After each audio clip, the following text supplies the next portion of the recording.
Welcome everybody back to the channel, the Real Rant Reviewer, for another rant review, an awesome rant review. Yes, I'm so happy to say that. It is The Fan. 1996 is The Fan. That's what I believe. So I got Wikipedia up. 1996, yes. So just for reference, spoilers ahead, guys. You know, in my videos, I talk my thoughts on the movie, and then I go through the plot. And then we wrap it up. So The Fan, Robert De Niro and Wesley Snipes.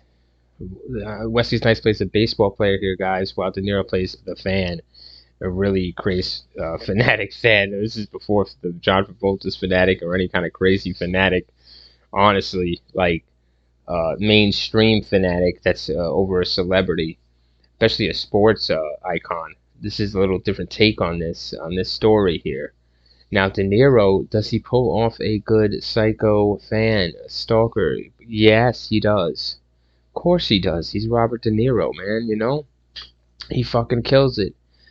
Plenty of parts in this movie where they lead, the boiling point for him is great, how they play it up, and plenty of points for him to snap and act like a fucking lunatic. So, guys, he delivers. There's just one scene I want to discuss where he kills Benicio del Toro, who's early in his career, as he's a baseball player on the team. He's doing really well over Snipes, and, you know, De Niro thinks if he could take him out, he could help Snipes out, and he does. And it's a really great way they do the murder.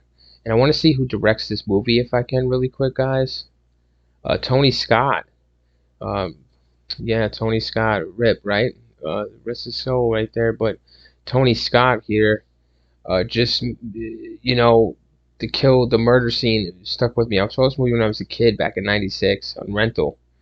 And boy, oh boy, was it one that stuck with me, and it always will. So great kill, and it's a cool ending. It's a cool movie. You believe De Niro all the time that he's crazy and all he wants is what he says he wants. And you believe that Snipes is just this great baseball player and that he's in, you know, real danger when his son is in danger. So, and he wants his son back. So he'll do anything to get it accomplished. Great movie, man. I don't know why it didn't make too much at the box office. What is it? It made 18 million with a 50 million. It bombed. It bombed. You know, I don't know why, and I don't want to read why, because to me it was a good movie. You know, it did what it had to do, and that was it. You know, it's entertaining for a thriller, guys. I recommend it. I recommend watching it one time. You will get a kick out of it, that's for sure. So, you know, props to the people making the movie. Props to De Niro and Snipes, and Tony Scott as well. Something different from that age and from today. You won't see it again, I'll tell you that. Not like this. Not like De Niro pulls it off.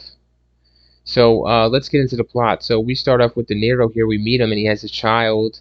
He's divorced, of course. He's got problems, anger problems, as you see. He lost his father's business. It's a knife business, and so they sell knives, and he lost it so due to his anger and his life falling apart. So someone took over.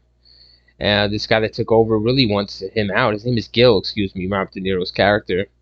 So Gil here is in big trouble with his company and his work job. He needs to make some sales, but the thing on top of that is Gil's a huge New York Giants fan. So, or not New York Giants, San Francisco Giants fan, excuse me, and a huge, you know, Wesley Snipes fan here, Mr. Bobbyyy. So Bobbyyy is a big-time athlete here. He just got a new contract with San Francisco, and he's moved in to the town, and he's big shit, you know. And he's got to score. He's got to hit home runs. He's got to have a good average. He's paying him a lot of money, millions and millions of dollars. But Gil gets on the radio every morning and defends Mr. Bobbyyy, and you know, to the radio station hosts, and they're cool too. I like them.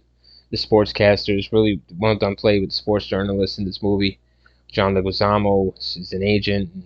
Uh, Burke there, Laura, whatever her name is. And anyways, so Ellen Barkin, I believe. And anyways, so you know, Snipes has a lot of pressure on him. He has a number though. His favorite number is 11, I believe, and he wears it, but he can't get it because the guy Primo on the team that just came on, a rookie Primo, Benicio del Toro, has that number. So he wants to offer him money for him. He denies it. It's a big thing, but Mr. Snipes is able to start the opening season pretty well. He gets injured though a little bit, but he's still, after that he's not hitting as well, and Gil's life is not going as well too.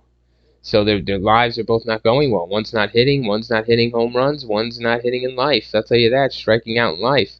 So Gil loses his job eventually.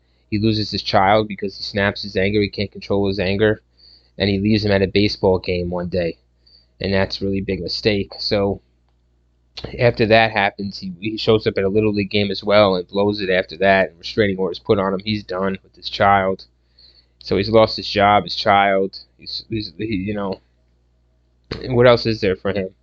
And then there's Mr. Snipes. There's Bobbyyy. So Bobbyyy is in a slump. Mr. Gill sees this. Mr. Gill wants to take a action, so he takes out Primo Benicio del Toro in a sauna. He murders him violently with a knife. Of course, he collects knives. He's good with knives. Mr. De Niro, Gill, knife business. He kills him very, very violently. They don't even show. They show the murder afterwards. It's really good how Tony Scott directs it.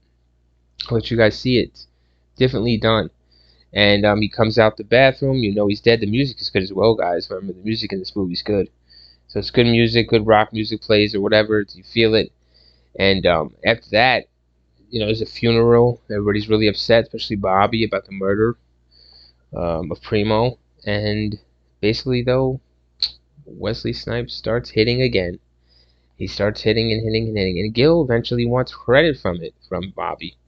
So he plans to meet Bobbyyy. So he set something up where he would save Bobbyy's son or stalk Bobbyyy enough. And then there's a chance to present itself to save Bobbyy's son from a current.